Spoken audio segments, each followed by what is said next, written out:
One of the points that you made in the book when you talked about that period in the 70s, really the late 60s, when SNCC began to become extremely radical. Black power, want whites out, forget what the civil rights movement was about. And you asked the question in your book, where is that next generation of leaders?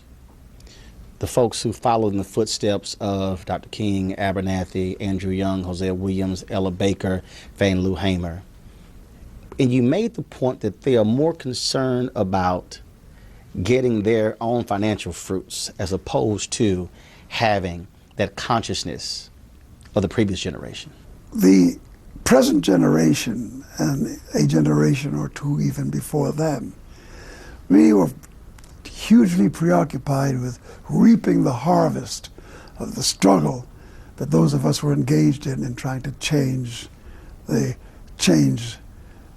game. And in a way we were responsible because we wanted our kids to go to school, we wanted them to get degrees, we wanted to get into the mainstream. And not to have to face adversity. That's right. And not to have to face diversity.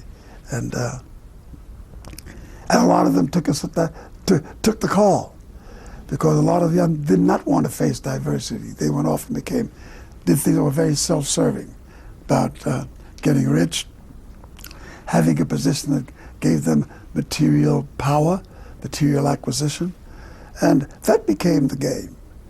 And when I looked around at those of us who had been in the struggle, I noticed that in many instances, a lot of the very people who were at the apex of the revolution, of the struggle, soon became the very things they set out to defeat.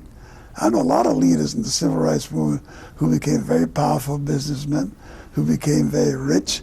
A lot of the children of those men became people who just got to Wall Street and got to business, and that's all they did. They said, we don't need to do that, you all did that, it's another day.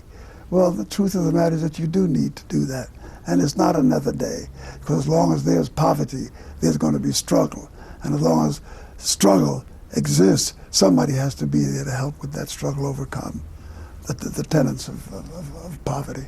In your book, you also offered some advice to artists.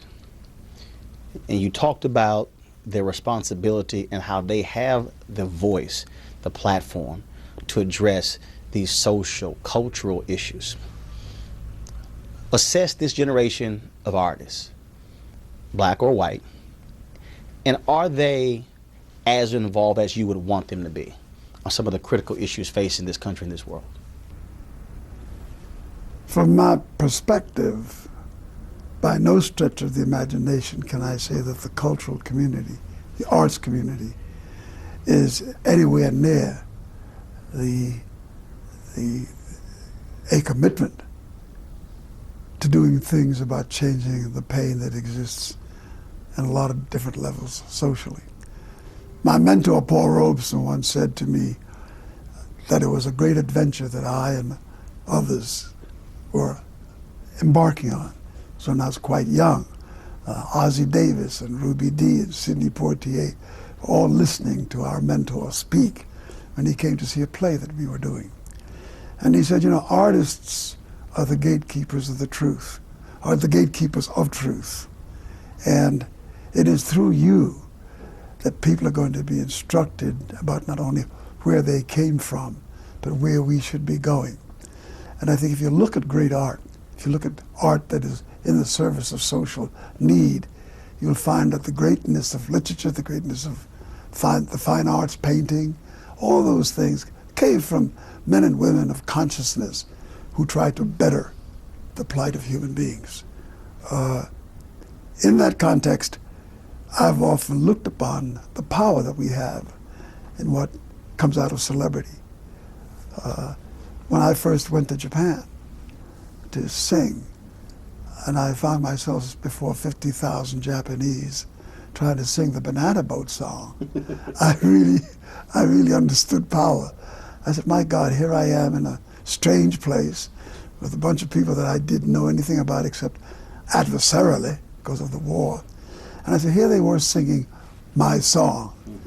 And what do you do with this platform besides harvest money? how do you use this platform to impart a sense of our common humanity? And I think art that does that has been art that serves us well. And in my generation, we had a large number of people that stepped to the plate, whether it was Bob Dylan and Joan Baez, or it was Richie Havens, or it was Josh White, or it was Leadbelly. I mean, a litany of people. Sidney Poitier, all the actors of the period that did what they did. It's always about moving the human family ahead. And I think that artists have that power, and they have the obligation to sending out information and to giving ideas and thoughts to people that will help enrich them and get them out of the quagmire in which we find ourselves. If we draw a line, we can draw a line from Robeson to Belafonte. Who do you connect or hand the baton to? Who can we draw that line with present day? Who is following in your tradition, who is following in Robeson's tradition?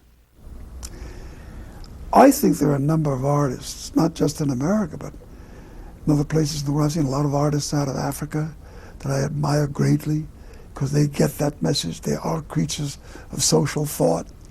I find a lot of people who nobody's heard of that I find singing in the rap culture, and I find the rap culture the most problematic for me because I think there was a form, a cultural dynamic that took place that was rooted in social protest, that was rooted in the message.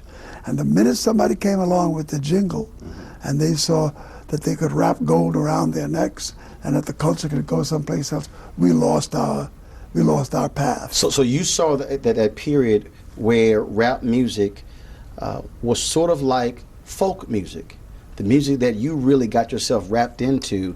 Rap the songs music of the is folk music. Right. Because like my friend Brownie McGee would say, it has to be folk music because I never heard a horse sing. Folks sing. Folks right. tell this.